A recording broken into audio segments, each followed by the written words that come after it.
Good afternoon, everyone. Hey, good afternoon. Hey, how are you doing, Simon? Very good, thank you. So, ladies and gentlemen, we're obviously doing this interview. It's about mind and body within this arena. We've got three experts here, one more to join us soon. So good morning to all of you watching on Facebook. Good morning to all of you watching on the other streaming platforms as well. If you don't know, my name's Sawan Gosrani. Nefsa is just coming on as well, which is absolutely fantastic. Nearly. She's there. She is there. Hello. Hi, Nefsa. How are you? Hello. How are you? Good. Very good. Thank you. Nefsa, we've just started a little while ago. I was just basically introducing everyone. So we're gonna start. Let's put this here. Cool. Okay. So first of all, and if you guys can give a little wave so everyone knows who you are. As we know, our topic today is mind and body. And it's the key tips, thoughts, and transformations that we can make during the self-isolation that we're in at the moment and moving forward as well. So first of all, we've got Akash Vagela, as a fitness coach dedicated to getting as many individuals into shape as possible through his system of online learning and trainers worldwide through his company RNT Fitness. Hello, Akash. Hey there, how are you doing? Very good, thank you. Second, we've got Rushabh from RNT Physio. He's a physiotherapist with a passionate mindset of hashtag movement is medicine. Is that right, Rushabh? That's correct. Hey guys, how are you all doing? It's a wonderful Saturday. It's beautiful outside. It's gorgeous, isn't it? Absolutely lovely. Yeah, can't get out though. So. Can't get out. And Rushabh he helps people stay active, flexible, and agile through new patterns of learning and movement. We've got Nefsa from Nefsa Institute. Nefsa's got a 20-year, quick wave, Nefsa, how are you? Hello. Nefsa's got a 20-year track record of unrivaled expertise, and she's a human behavior reformist and international leader in breathing and behavioral science. Is that right, Nefsa? Yes. Hello, everyone. Hello. And finally, we've got Manmeet Kaur Chaudhary from Optimum Performance Solutions. Manmeet empowers people globally to heal themselves physically and emotionally by teaching them to transform their perceptions and helping them to overcome their toughest life challenges. Hello, Manmeet. Oh, Manmeet, your microphone's off. That would help. Hi. Akash and Nefsa, yours is off as well, just so you know. Yeah, I'm just keeping myself on mute in case any noise comes. Yeah. Same here. Yeah, same here. No problem at all. That's absolutely fine, guys. Listen, we've got a great platform today to share loads of information, loads of key tips from your different areas of expertise within mind and body. So first of all, thank you very much for joining us today on that. It's really great having you all here. Just for the viewers, a couple of things. As much as all of us love to meet other people, we've made a active choice to do this meeting virtually to promote social distancing. As we know, with the coronavirus stuff going around, we want to make sure that we're keeping our distance from people, making sure we try and limit ourselves and our interaction so that we can all get through this as quick as possible. The technology is there for us to be able to do this, and we want to make sure that you all do the same as well. So we want to lead by example on this. Remember, stay home, stay self-isolated, and remember that we are stronger together. Second point is, any points that any of us make during the interview are the viewpoints based on our experience and our expertise. We're here not because we want anything from it, but we're here because we want to share information from loads of different angles that's going to help you, the viewer, and help others around you as well. And finally, you can post any questions that you want in the comments on the live video. I'm going to be keeping an eye on them while these guys are talking as well. I'm going to be talking them through it. If we run out of time or if we don't see the question, please, it's not anything against you. It is just the fact that we haven't been able to get to it. So that's for all our viewers. Okie dokie. On that note, shall we begin? Yes. Fantastic. Yay. Yes, fantastic. Right, okay, guys. So listen, the first topic that we want to talk about, and with all the situation that's going around, the whole coronavirus thing, everyone's in self-isolation, it's a global pandemic, we know this. I want to hear your thoughts on that, but also any tips that you have around that. And I want to start off by talking about one of the biggest things that's out there, and I see a lot of these days, which is fear and anxiety. So we know there's a lot of people who are scared about what's going on, they're unsure what's happening. There's a lot of anxious people out there who are, just want to be able to get through this, but are not sure how to. There's a lot of fake stories, a lot of fake news and scare stories going around. So it's natural for people to have that fear within them.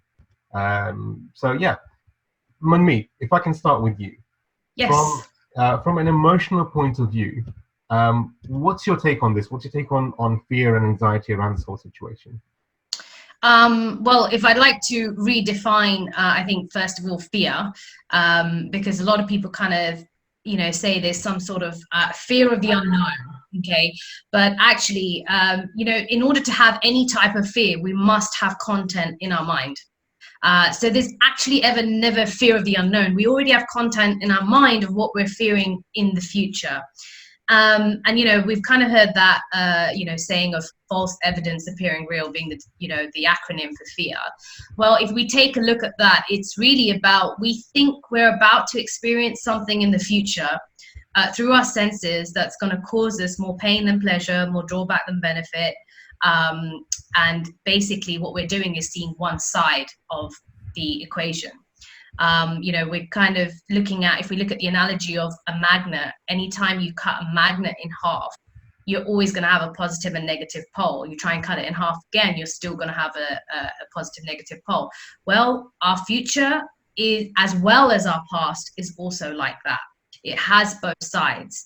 And until we actually see both sides, we'll still fear something in the future. But typically it will be based on something in the past. Now, people are either fearing, losing money, losing jobs, losing business. So somewhere along the lines, they've experienced that in the past, which in their mind has sat there because it's quite imbalanced. It's just had a one-sided perception. And that's sat there until it kind of niggles away and comes up again. And suddenly we go, oh, last time I experienced it, there was only one side. It was only negative. So that means in the future, if I'm going to experience it, it's also going to be the same. But when we start to see that whatever we've experienced in the past has been both sides, a positive and a negative, neither one or the other, and it's actually been neutral, we won't fear the future because we'll start to see, well, no matter what I go through, if it's always going to have both sides, what is there to actually fear? Okay, that's absolutely fantastic. It's really, really good to know, to be able to understand that there's always two sides to every coin. I believe there's, in your words, there's a third side as well, right, to a coin? Yes. Yeah, the edge. On the edge, you don't see a head or tail, you just see, that's it. Exactly. I just had one thing me and Mami were talking about about a week ago is how we were talking about how the pandemic is some form of law of duality coming into play. And I spoke about this a bit on my podcast about coronavirus. And when you heard it, you had some really good thoughts you shared with me on voice note. I think it'd be really good for the listeners to hear what you said to me as to what your thoughts are on some of this, and how a lot of the law of dualities in the universe is almost in a state of rebalance and resetting itself through this. Yeah, I mean, knowing that, the law of duality is always in place, as well as the law of transformation, which, we'll talk a little bit later about. But because the law of duality is always in place, all we've got to do is ask the right quality questions, as you know, that my mentor, Dr. John DeMartini, has taught me. And, once we see that, we see the law of duality typically, in most places, that if we take a moment to look. So if we look at what's going on right now, actually, let me give you a great example that I heard the other day. There was a hurricane that took place in Florida, which when it happened was called Disaster Andrew. And so everybody called it Disaster Andrew because they were only seeing all the negative effects of this, of the hurricane. A year later, as so many other benefits unraveled, and they saw how it was actually equally a benefit, not that it was just a positive event now, so not swinging like from one side of the pendulum to the other, but actually seeing it had equal benefits. They renamed it St. Andrew. So, you know, it's actually what we're going through has both sides. If we take a look at it now, we can look at it globally and see how there are benefits globally, because clearly there is a whole, you know, transformation happening globally. But what happens is sometimes, you know, we are beings that are actually like, you know, running on that radio station WIIFM, what's in it for me? I may not care about what's happening globally. How is this benefiting me? So, you know, on an individual level and on a global level, we can definitely see, you know, what's happening is serving, and it's a complete like reprogram. And I think Akash said it in his podcast when, you know, he said that nature's basically tried to get us. I saw this quote, actually. This quote was great. It said, "I feel like the universe has sent us all to our room and got us to figure out what we've been doing." Like a big punishment, I think. It's a yeah. Well, punishment if it's one side, but actually just a reevaluation. A reevaluation. I think it's a slowdown of growth. That's it. I think, yeah. You know, it's like you said, you know, with fear and anxiety. Fear especially has been quite one that's driving people to change how they behave.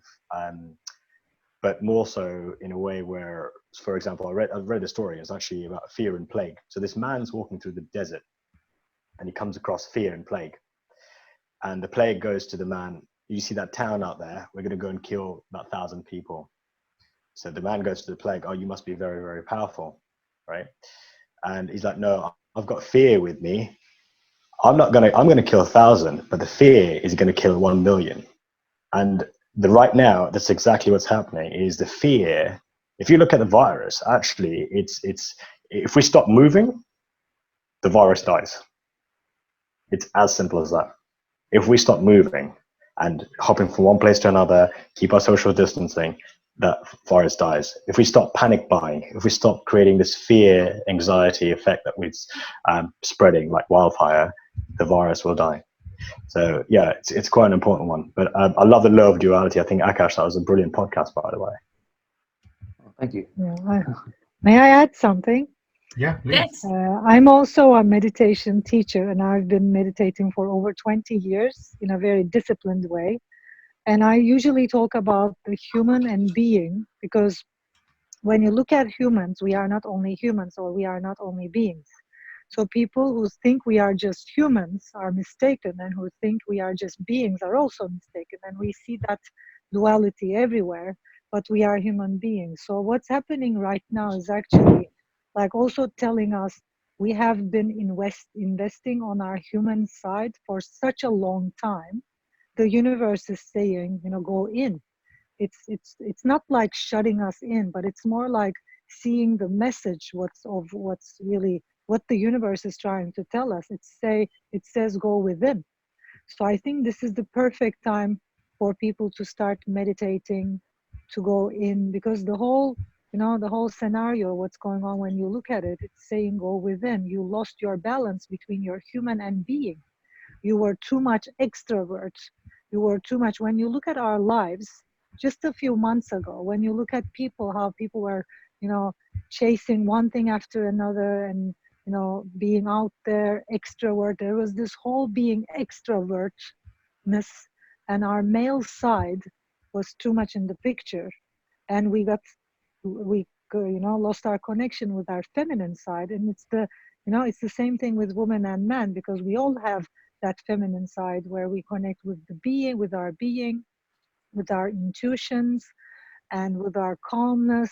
And most of the people lost connection with that. So being on the human side, being in action the whole time, leads to an unbalance in every human being. And I've been seeing this coming for a long time, because I've been working with people on meditation and breathing basis, and I've been seeing people lost that balance, especially women, and more women than men, on losing their balance between their feminine side and the masculine side. And when you look at women, what a woman is and what a woman stands for in reality, that feminine energy, it's our connection with our being.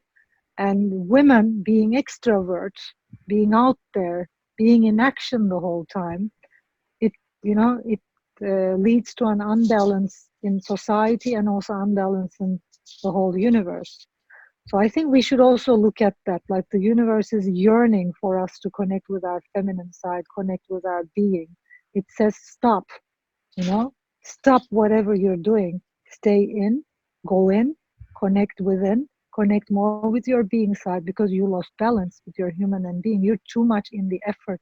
All of this effort, there is a strong need of effortlessness in the universe right now, not in only humans, like this whole universe is yearning for that. And I think this is a great chance. Like Manmeet said, nothing is just, harmful. It has both sides of the story. And when you look at both sides of the story, I think everything we experience are also lessons, are also teachings. And when you look at it on a deeper level, what is the universe trying to teach us, trying to show us? It says stop. And we are all saying, like, stay in, stop. If we stopped, the virus would go away. If we could stop, all of the viruses would go away. That's what meditation is. When you stop in the morning, in the evening, every day for minimum 20 minutes, you heal. So it's as simple as that. Stop, stop in the morning, 10, 15 minutes, stop in the evening, 10, 15 minutes. Let that stopping and effortlessness heal you. Connect with your being. You were too much running. You were too much in action. Stop the action. Learn to stop. Learn to rest. Learn to connect with your being, and you will heal. So how I see everything, happening. Yeah, no, that's amazing. That's really, really good, actually. And it's for us to, like Rushabh said, like you said, being just stopping and that movement is obviously something that we should be doing in terms of self-isolating. But the energy and the movement and the balance is something I want to move on to a little bit later, if that's okay. Yeah, Sure. that's okay with you guys. I've got to ask off the back of that. Sorry, Nevza. When you say go within and stop to go within, for people who've never actually stopped to go within and almost potentially have fear or uncomfortable feelings around going within, how do you recommend for them to take that first step to slow down, stop, and go inside? Yeah, great question. Thank you. Great question. I think you're right. I think just stopping and closing your eyes and going within is not an easy thing, because your mind needs tools to relax. Your mind needs tools to calm down. And for us to have a balanced perception, meditation is a very important practice. And I always suggest being meditation modalities for people who are beginners to meditation. So using mantras, using, your breath, just giving your mind some tools to calm down, I think are great tools. And being meditation techniques where we connect with our being and when we connect with the now are the best techniques. So what I do in my meditation practices is, and when I teach being meditation method, I teach one mantra that's a very strong mantra, and that's aham. Aham mantra is a mantra we use in classic Vedic meditation. And as you probably all know, in Sanskrit, the words are actually the sounds of, what we're trying to define. So aham is the sound of I am. So it's the sound of I am presence. And to connect with our being and to easily go into, connection with our being, the mantra aham is the most powerful and most easy mantra we can use. And how people can use that mantra is just, however you want to sit, they can sit wherever they are comfortable, just close their eyes and keep, remembering the mantra, but not like controlling the mantra, like, in your mind saying aham, aham, aham over and over again, but let it sink in and let it, be like a pulse in the mind, aham, and maybe a few seconds later, aham. That mantra will calm the mind down, and it will help people to meditate easier. And one thing about meditation, because that's what people are most mistaken about meditation. People think meditation is about stopping the mind, but it's not about stopping the mind. Or many people think, and they even use meditation methods for disassociation purposes. And meditation modalities like, imagining yourself somewhere in the forest near a pond, I don't recommend those meditations because they are mostly disassociation modalities. Real meditation, classic Vedic meditation, leads us into facing ourselves and just being there, staying there with yourself. So have the intention of just staying with yourself, with whatever you have, without making them mean anything, with whatever feeling you have, not stopping the mind. Try not to stop the mind. Try not trying to stop the mind, not trying to create any specific, relaxation or any specific emotion or feeling, not expecting anything is real effortlessness. So if people have the intention of just sitting with themselves with whatever they have, whatever emotions, whatever feelings, whatever thoughts they have, and if they can just let them be without making it mean something. Like if they have fear, it's okay, just sitting with it. If they have, stress, sitting with it. And understanding that there are no emotional charges or emotions that won't be neutralized as long as you sit with them enough. So if you sit with all your emotions enough, if you spend enough time with all your emotions, if you just sit there and watch and face it, you'll experience your emotions neutralizing.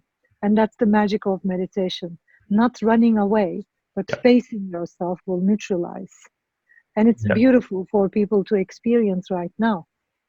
Yeah, so just be focused on that, saying be focused on that aham, but be focused in the moment itself, rather than thinking it's something I have to do. It's something you actually want to do and you choose to do, and that's what it is. And then that's where the change comes in. Yeah, exactly. Yeah. So, Rushabh, you want to mention something? Sorry. Yeah, actually, so the physiological effects. So we deal with a lot of chronic pain and performance, and when we start getting people to slow down, actually they've got better results when it comes to like performance based. So if it's an athlete that's sort of sprinting or something of that sort, what they're doing is you can't tense the body and then explode out of it. And the other thing is actually with the meditation side of things, what we've got a couple of NLP practitioners who are also physios, who are also mindfulness coaches. And from what I gather from seeing their clients change is with the mindfulness and the breathing, and more than the mindfulness, it's more the meditation aspect. They start shifting from a sympathetic system where they're constantly that fight or flight mindset, which is what the world, I think, has been in like for a long period of time with the bombardment of social media and friends and family, our expectations. We have to be number one all the time. And like Nevsa said, action, action, action. Actually, our bodies need that time to revert back to the parasympathetic, really slowing down, setting that body back to a mind where you're now allowing the fight or flight centers in our brain to switch off for a bit and actually start thinking from what we call our prefrontal cortex, which is the front of our brain, which helps us be who we are as people. So it's quite important to sort of link that with pain and performance, and also just pain generally.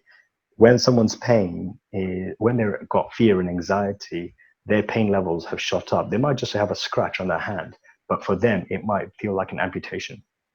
And when we're dealing with clients, we bring this to light, but then we would refer on to people like Nevsa or anyone who does breathing work or man-me to really deal with the emotion side of things, because chronic pain is just not, it's just not just the physiological problem. There's all the other factors that causing it, and it's like an onion. We're just always peeling off the layers. But really great point on the whole meditation and letting every emotion almost be with it. I've been practicing meditation for nearly a year now, and it's helped me perform so much better on a day-to-day basis as well. That's amazing. That's amazing. It's really good. So we've heard from Manmeet, we've heard from Nevsa, we've heard from Rushabh. Actually, you touched on points that I wanted to cover, which is fantastic. Akash, in terms of fitness and the daily grind, things like that, what's your viewpoint on that? And before deal with that Akash, fear and anxiety. I need to leave because I'm in the middle of a training. I'm actually in the middle of an online training, so I need to leave. Thank you for this whole organization, for all of you. I think the intention behind it is huge. So thanks for being here, and thanks for listening to what I have to share, and thanks for sharing all your ideas, and thanks for continuing this while I can't. A big Great. hug to you all. Take Yeah. care. I know. Thank Thank you you. for sharing. Thanks for sharing. So yes, Akash. Yeah, so are you talking about in the context of what's happening right now? Yeah, so generally, so one, in the context of what we're going through at the moment with the whole coronavirus, things like that, and that's bringing a lot of fear and anxiety within people. But also, people have fear and anxiety within other things in their life as well, outside of the whole coronavirus. So how does fitness fit in with that? How does it help people work Yeah, through? of course. So the reason why, you may have heard, I always say that the physical is the vehicle. And the reason why I say this is because when you focus on your physical being and you focus on transforming your body, the focus and attention and internal drive you have to create in order to create a transformation in your body transcends into all areas of your life. And when you suddenly shift the priority from everything else to yourself, all of a sudden you make a change in your body. But more than that is you start to regain control of your day. You start to build self-esteem from ticking the small boxes every day. And as a result, momentum gathers and you create a lot of confidence from everything that comes with it. So if you are struggling with the fear of the unknown, fear of lack of control, and all of these different things, there's always one thing you can control, and that's your physical body and what you put into your body and how you treat your body. And that's why I think for anyone looking to change anything, the physical is always the foundation of this. And taking care of yourself, taking care of what you put into your mouth, how you treat your body, how you move your body, that's the foundation for everything. And in order to make a change in everything else you do, you have to take care of number one. And going through a physical transformation is what brings yourself back as the number one priority in your life. I think it's also about that non-negotiables, and I think Akash talks about it in his philosophy. You know, if you time block something and you keep it as a non-negotiable because one, it's your highest priority, or two, you see it as being the highest priority for this particular moment. I think it's probably one of the most effective ways in dealing with change. So it's the one place where you can affect change the fastest. And that's through your physical movement. And So even go ahead.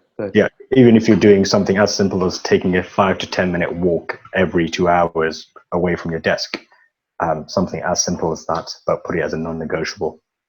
If we consider what we have to do to transform your body, there's typically 5 things on your checklist. You've got training, nutrition, staying active with steps, sleeping, and hydration. In order to get all of that done, to make a real change to your body, you have to create non-negotiables. You have to set your day up with structure. You have to have systems to accomplish certain things. And you have to have a strategy on dealing with in being able to do all of that around your normal life. And the structure, strategy, and systems you gain, the non-negotiables you put into your day, all of that stuff, when it comes together, you suddenly have a life where you're more in control of what you do. You have focus again, and you take care of number one. And by default, you're then able to take care of your business, take care of your family, take care of everyone else around you. But it all starts by doing it by taking care of yourself, and that's why the physical is so important. And it couldn't be more of an important time than it is right now during this pandemic that you do take care of yourself, because there's so much uncertainty and feelings of being out of control. You have to go back to what you can control, and that's what you put in your mouth, how you treat your body, and ultimately yourself. Do you feel like this is even more important now for a person to look out for themselves, so putting them as priority number one?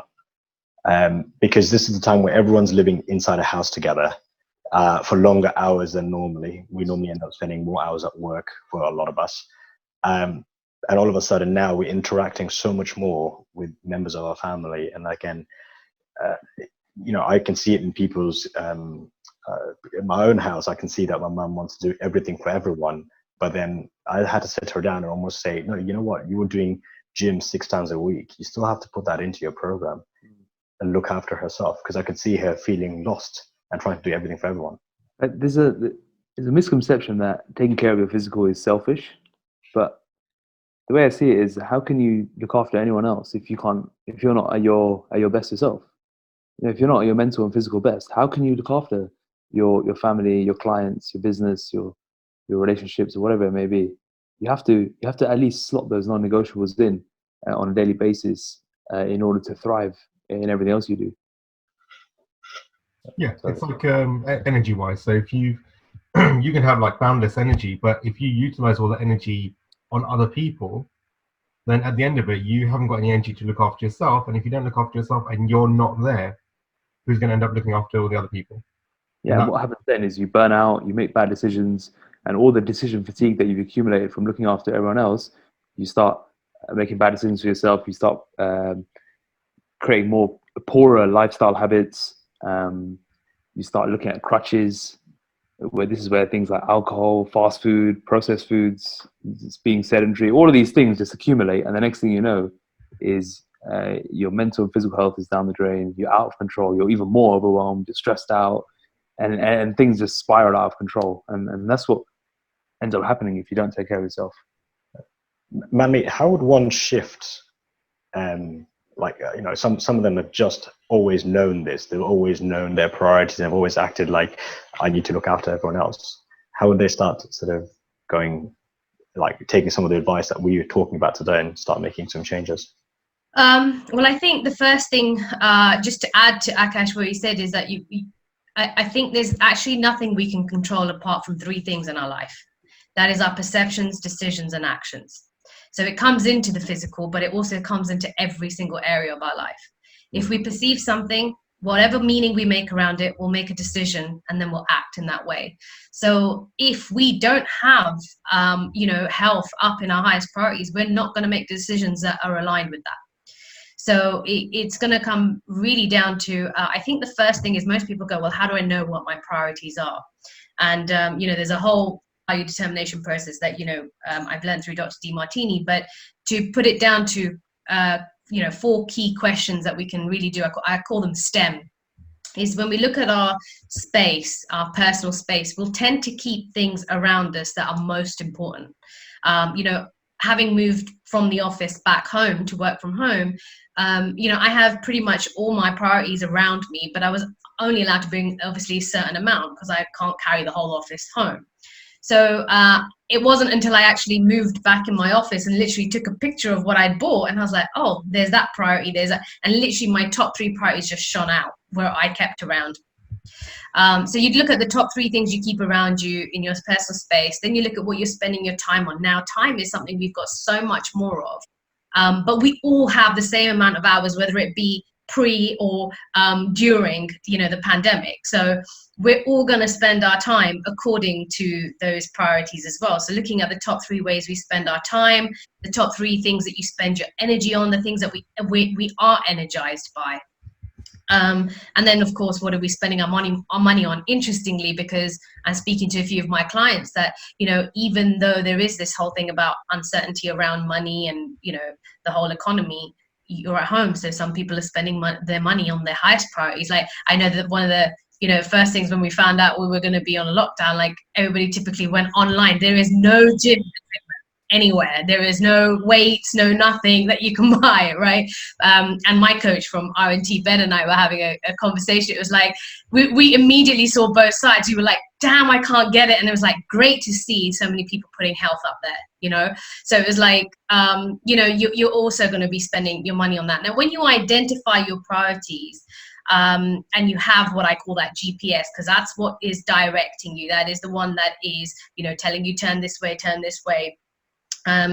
If you then want to make health as a priority, is, as Akash said, there are those 5 kind of things that make you what we would call living at your optimum health, then it's about linking those very things and going, okay, well, how is walking my steps going to help me in my coaching and teaching? So one of my highest priorities is my coaching and teaching. Well, I know that when I have taken my walks early morning, I am actually already playing out the day and setting my intentions during that walk.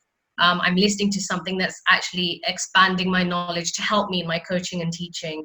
I'm also now more recently, since being home, I'm actually going on the walks with my dad, so he and I get to connect. We're talking about wealth building and things like that. Like, we didn't tend to have these kind of conversations, and he's reading a book that I've given him and then he's telling me about it in the morning. So I'm still getting all of those kind of priorities met.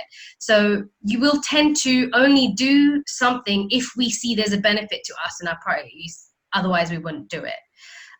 So as long as we are, anything that you're wanting to do during the day, so like, when Akash says, if you put yourself first and you've, put down everything you want to achieve in that day, first of all, I'd like to say, don't beat yourself up if you don't do it. All that's happened is, what really happens is, if we are in an elevated state, we will tend to set goals for the day, because we're in that elevated state thinking we can achieve more than we can do. And then if we're in a kind of like a gloomy state, we're going to set goals and tasks that we're going to give ourselves more timeline to do when the little tasks. It's just a state that we actually end up setting those goals in. So if we take a look at it more from that, poised state of presence and gratitude and balance, and then go, what realistically am I able to achieve today? And go, well, how is that achieving that? I think the question we can ask on a day-to-day basis is, what are the top 5 to 7 action steps that I can take today that's going to help me fulfill my highest priorities? So, obviously, if your highest priority is your business, what are the 5 to 7 things that you can do today that's going to help you fulfill that? If your, highest priority is family, what are the 5 to 7 things? So the moment we start actually putting that out there, we're setting intentions. They're more realistic as well. And they're aligned with your priorities. So you're going to be inspired to do them. Anytime I set a goal that isn't aligned with my priorities, I need outside motivation. I'll need somebody to pay me very high to do something in order to get me to do it. But anything that I take and I would love to do it. So a lot of people sitting at home now have started to say, well, I'd love to do this, I'd love to do that. If you link it to your priorities, it'll become something you don't need motivation for. You'll do it just naturally from within. One conversation we have with a lot of our clients is exactly around that. And if they or anyone who's looking to improve their physical and their fitness, and they're wondering how they don't have the time, or they feel they just can't get started, it's about asking them, well, not just what's your why, but what's your why behind your why, and then keep asking this question, ask another question, ask another question. I think you've said to me before, you've got to have at least 10 connections in order to go from motivation to inspiration. And if we just take an example of family, that's a big one for a lot of people, where their highest priority is family. And the example Rushabh gave earlier of his mum, who wasn't paying attention to it, her physical now. But if you link being physically fit to how it's going to help you be a better mother or better father or brother or whatever it may be, then all of a sudden you're more motivated, or you're inspired, I should say correctly, to go out and do your steps and eat correctly, because it's serving a bigger purpose than just aesthetics, which for most people, it's very rarely only just aesthetics. Yeah, I totally agree. Even with the physio side of things, most people see physios as hands-on guys, a bit of move things around, get movement and get out of pain, and that's the end of that. Actually, we have a process where we really find out the why behind the why behind the why, because we want to know, why is this person spending their time, energy, and money coming to see us for shoulder pain, and we want to know what the big reason is. Oh, he needs to get back to bench pressing. Oh, so he can bench press to get his sort of physical actions. Talk about me, Rushabh. Yeah. And then he's looking at, okay, if he can bench press, then he's able to kind of, put these amazing videos out with 50-kilo dumbbells on each hand. And, that gets him this, he's inspired to do more. He's inspired to show people that actually you can come from nothing to something, and he shows the journey. And that's when we connect to them. I'm just going to balance off that. Rushabh, he's explaining what he did with me, basically. because I've been putting off this shoulder pain I've had for months, like months and months and months. And it wasn't until like it got to like the worst it could potentially get. And I said to Rushabh, like, all right, I'm going to come and I need you to come help me. And then we spoke about the why behind the why. And I think he asked me, like, why is it really important? I'm like, well, so if I can floor press, if I can train hard. And if I can't train hard, if I can't train my body hard, I don't feel good. And if I don't feel good, then I won't be able to perform my business well. If I don't do that, then, you know, and so on. And the link I now use when I do my rehab, because for me, rehab feels like a waste of time. If I don't do this, I have to think, if I do my rehab, then it's going to help my business. Like that's how I'm making the connection. Like I'm glad the linking process has messed all your clients up now, Rush. Like I'm looking at this MIDI band and I've got to do like 10 raises on each side. I'm like, this couldn't be thinking anything worse to do, but it's serving a bigger purpose than. Well, I think we could thank Dr. DiMartini for teaching me that, because it is, you know, one thing he said is everything's flipping linkable. Yeah, you know, I think it's also having it in the site. Like if it's there in front of you, right? Like I've got this little thing here, and I know that it's a trigger for me to go and lift weights at any point in the day, and I just leave it here. I'm never going to use that 1 kilo, or it's more of a trigger for me to kind of go, right, okay, let's go out, let's go do some weights, let's get up, let's move. And because I've sat most of my life that I've ever sat because of this work from home stuff. I've never had. Now that we transitioned to online physio, I've just realized, Akash, it must be so difficult when you made that transition from gym floor to online business. Your NEAT just goes down the hill, and this is another thing people are going to be struggling with, is they're suddenly going from being very active in their day-to-day, where they're commuting, they're doing odd things around the office, and now they're just stuck inside, and they just sat on the sofa or sat at their desk, and it can be very easy if you're not careful.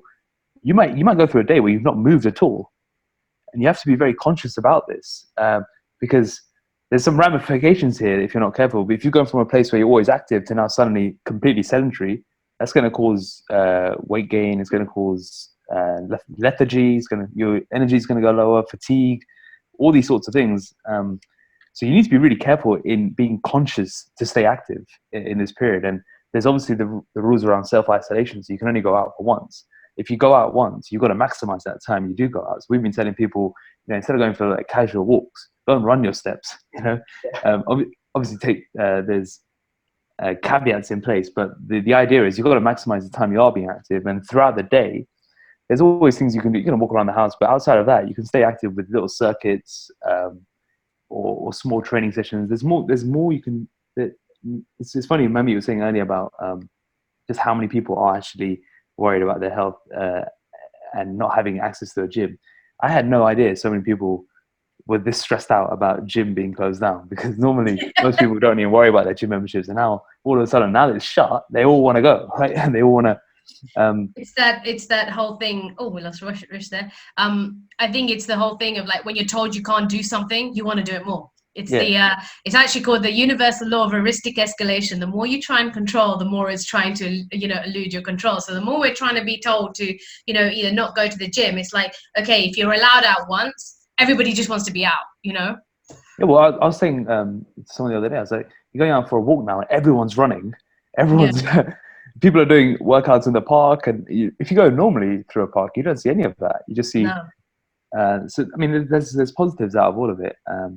There's a lot of creativity happening now. You know, people are creating ways on how are they able to do that? How are they able to work out in the, like, you see what we're doing now is optimizing what we have to get what it is we want, you know? And I think that's where the creativity is really coming out. So. Absolutely. And just to go back to the concept of NEAT, and for those of you who don't know, it means non-exercise activity thermogenesis, and it's just your day-to-day general activity. And for someone like Rushabh, who's gone from treating people, walking around the clinic, pretty much being on your feet, I'm assuming from the start to the end of the day, with small breaks where you're sitting down, to now just sitting behind a laptop all day long. And for a lot of people, that is the reality. 700 steps. I did a day where I just sat at home. I did 700 steps because I didn't actually. Then it got to 10 o'clock and I was like, oh my God, I've got 9,000 steps to carry. Well, this is the thing. Like anyone listening here, they should pay attention to their steps at the moment, because they are going to be they're going to be lower than you think if you're not careful. And you want to make a conscious effort. What's that one thing you say? The steps are the indicators for you. I don't know how you say it, but you say it something. Yeah, so for me, whenever I reflect on periods where I've gone through either burnout or I've gone through periods where I've not taken care of myself, the first thing to go is always your step target. And it's a very common theme I'm noticing in especially high performance individuals who really strive for excellence. When their steps suddenly go down, start flagging, you notice that their performance in everything starts slowing down. And what typically happens, they're always telling me, I'm redlining, or I'm burning out, or I'm just fatigued all the time. And when you think about it, it's just because they're just taking enough time for themselves to recharge. And steps can be a really good way. When I say steps, you're going for a walk or you're taking time out of your day to just walk and be active. That's what puts the fuel back in the tank. And that's a signal to your body that you're taking care of yourself. And when the steps are down, it's likely that your own health, physically and mentally, is in the tanker as well. Yeah. What would you say when Manmeet? Some of my clients have come in and they basically said, actually, we can't afford the online physio, although it's a reduced cost or whatever. And we understand that. It's a quite tricky time for money. I think you've done some really good work around money in the past. In this particular moment, what would you say to people, regarding money? I would love to cover that, but I think Sarvan's got some more things that you want to ask us. So let's just find out because he's like quiet there. So before I go on to that, did you want me to cover anything else or? No. So you know what? You guys are flowing really nicely to all the questions I had. So it's really good. I'm taking track of it. So it's really good. It's not a problem. Apologies, Sarvan. No, absolutely fine. I'm keeping an eye on all the comments that people are going through as well. So I'm making note of those and we're going to go through them. Manmeet, do you want to just cover that one quick thing about money? Because I know it's very important to a lot of people anyway as to where the money is going, where they're going to be utilizing it. It's very easy now for people to utilize it on different things which are maybe not in line with their priorities, but they sort of think, you know what, I've got it. I'm used to spending that money outside somewhere. How can they restructure their mindset to actually say, this is what it's needed for, here's how it's going to help me in the future? Yeah. Okay. So I think the first question we got to ask ourselves is during this time, if you are now, cash poor, clearly you haven't had wealth creation in your highest priorities. And I think that has been a quite eye-opener for some people because they don't have the cash flow in their business or in their lives to carry on, living through the next few months. That's why people who are on Facebook, bitching about how long it's going to take for certain self-employed things to come. I mean, it's great. I'm seeing it like the only people I see the correlation. The only people who are bitching about it are the ones who haven't taken the steps to have wealth creation up higher. So it's a wake up call for some of them. But we're all going to spend our money according to our highest priorities. And I think right now there's two things I just want to cover here. One is that it's definitely a wake up call to go, okay, if I want, wealth creation higher in my priorities, it's wise to make the links. I'm not going to say you have to. I'm not going to say you need to, because there are some people who don't want to be wealthy, and that's fine. But if you do want to be wealthy, and today you're sitting in this position going, I don't know how I'm going to get through the next steps, couple of months or whatever, it's a wake up call just to say, is there something you want to change about that? Because the other thing is that now if you've lost money, it's just changed form. So like last week, I did a consult with a lady whose brother just lost 250,000, on the stocks. But she was really charged about it from, I can't see how that's going to serve him. And, but if we just take this one concept, I think even above law of duality, this is the most important universal law, and that is the law of transformation. Energy is never destroyed, it's only ever transformed. So if we really, really recognize that, people who are, as you said, not working from home, like we were just talking about the whole fitness thing, people are not missing the gym, they've just transformed their gym. They're doing it outside, or they're doing it at home, and they're making other kind of things like, I spoke to Rush the other day about like a shoulder thing that happened with me. And I was like, I don't have any weights. And literally he was like, the water bottle, So now my kind of dumbbell, what I would have done my exercise with was just the water bottle, So it's about being very, very wise about asking anything you perceive to be missing. And if that is money, where is the equivalent of that transform to in your life? And that's all we did with this client, is where did this individual's £250,000 worth transform into? And that goes into all different areas, but you know, we can all put a value on something. Even if people say, you know, it's priceless, it's like, no, what would you pay for that? Because the minute you see wherever things have transformed to, a lot of us are now, you know, obviously got a lot more time. And this time is to, you know, reset ourselves, take, you know, going back to just coming back a step. If we look at what this virus, if I just kind of do a little bit on a mind-body connection with the virus, if we look at the symptoms of the virus, they are, you know, flu-like symptoms, of course. So we take the cough, we take a temperature, we take, like, just imagine you were experiencing those just on a daily basis. What would you typically do? You would go, okay, time to stay home, time to stay in bed, and take time out, you know?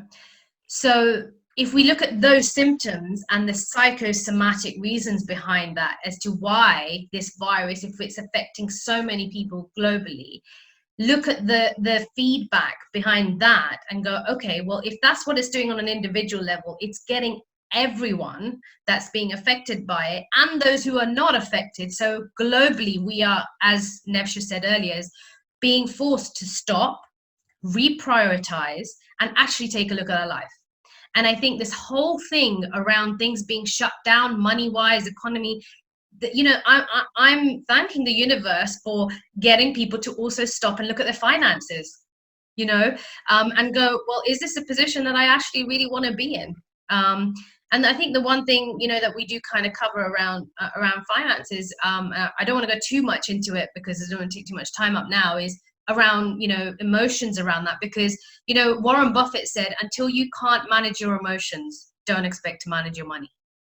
So I think emotions play a whole part in money as well, because, you know, the more, and this is like, even if you're trading on the stocks or if you're trading in normal or just whatever it is, the more emotionally volatile you are, that's where you're going to react from to the markets. I mean, this is the best time to be investing, you know, because, you know, obviously the emotion that people wait for these times, but if you're going to become emotional and go, oh, well, I'm in the market, but I now need to take out my money, and, you know, you're going to lose. You're going to ride the wave if you're already in it.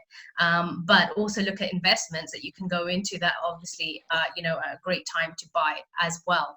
But my advice would be, is the advice that, you know, I got from my mentor, is have at least 6 months of cash reserve, you know, so that you can prepare for times like this. And whatever that is, you know, for you. I think we call it the zombie apocalypse fund, and you know, yeah, it's such an important thing to have. One thing I was realizing is, by default, unless you're an online shopping obsessed with online shopping, you're probably spending a lot less now as well. Yeah. But I'm also realizing just how little I need to live and then to be fine. Like there's very little you actually need when you're just stuck indoors. Yeah. And the thing is, you know, even people who do want to spend, they're not getting the deliveries for time. Yeah, so. Exactly. Especially if you're buying gym equipment, you won't get anything till May. You won't get anything till May, June. Amazon Prime is now about 3 weeks out, you know. So, yeah. Akash, are you in like 4 weeks of self-isolation and intermittent fasting? Is that how you're trying to save a bit of money on there? You're not eating. Just going back to the point about loss in terms of money. Also, there's people in this time. It's very, very difficult for a lot of people. They're losing their jobs. Businesses are closing because there's no trade going through. People are really worried about that and really anxious, but they're also dealing with the loss of business, of employment, of money and income, and also loss of people, because there's obviously there's people dying like left, right, and center, to be morbid about it. What's your takes on that? How are people going to be able to deal with that? Because that's going to start affecting their mindset. It's going to start affecting their physiology. It's going to start affecting their physical health. Yeah. Are they on top of it? It's about how adaptive you can be. You know, how flexible are you with what's changing, and how flexible are you to respond to change? So most of us react to change rather than respond to change, and there's a difference. And a lot of the like for example, take our business for example. We were physios, the classic come and see us, this is our address. And over a space of less than, we started operating like it's a shutdown. I think 2 weeks before it was actually a shutdown. So that forced me to change everything and move everything online. And we'd been doing this online physio for such a long time, but we hadn't systemized it. We hadn't created a process or a framework behind it. And now all of a sudden, actually, we've shifted, and it's opened so many more opportunities. For example, we're working with GPs who are based in Surrey. Like, I would never be able to do that if I was just sitting in North London in my clinic. Yeah. So there's an opportunity out there. It's about, are you willing to put the work in, one, and two, are you willing to accept that it is what it is at this perfect moment? And I call it, whatever's happening to us as a business at this particular moment, it's there for a reason. Yeah, absolutely. I think this the time we're in at the moment has happened because things need to change. People's mindset needs to change about what they're doing, how they're doing things, but also how we're coming together as humanity, not just community, but as humanity. How can we help each other? How can we change our thinking to be able to grow better and grow together? And actually, Rushabh, this time right now, she just put a comment on saying the best time to volunteer for the NHS and to help the nation. People have got time and energy on their hands, and it's just, what are you going to do with it? Why not use it to help other people? Just on the topic of loss as well, I know there's going to be a number of parents who are going to be watching this video as well. So like myself, my little one, obviously the schools are closed, you're trying to work from home. But I want to look at it in the aspect of from the children's point of view, because there's going to be, like my little one, I know we had a conversation, he was working here with me in the office, he drew a picture, it's around somewhere, he drew a picture, and on the bottom he wrote, Rohan is missing school.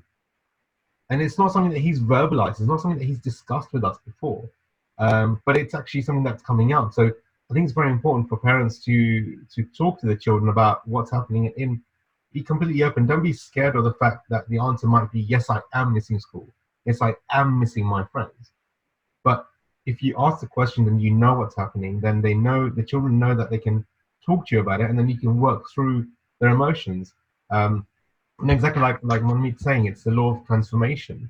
Can I help in this moment and just give everybody who's watching the questions so that they can help? So whether they're helping their children or whether they're helping themselves, please make a list of everything that you are missing right now. So it could be the things that you're missing doing. If it's your children that are at school, ask them specifically, what are you missing doing? And in your life, what are you missing doing? Are you missing like interacting with individuals or whatever it is? Write a whole list of what it is. And then the next question is, and this is, by the way, what I'm giving you is the DiMartini method for the loss process, which works on any perceived form of loss. And let me tell you something, why we ever perceive something to be lost, or we fear if I can speak, we fear the loss of things that we infatuate with. Things that we admire, we'll only fear the loss of that. The things that we resent, like the coronavirus in our perception, we fear the gain of it. So as Rush basically said, that people are fearing the gain of certain things, and they don't want to look at the other side, for example. But if we just take that fear of loss and the stress, right, that we're putting on our bodies, stress is the inability to want to change inability to adapt to a changing environment. Clearly it's my bedtime now. So if I give you this is that law of transformation, and this is what's going to allow you to be adaptable. Okay. And so when you take everything that you miss and you ask, what new form has now emerged since I perceived it to be lost? Because there were people that were working from home before the lockdown happened, the so-called lockdown, okay? And there were people who only were still going into work, and only last week, I've heard, have literally just come back since the lockdown happened too. So you've got to go to the moment you perceived it was lost.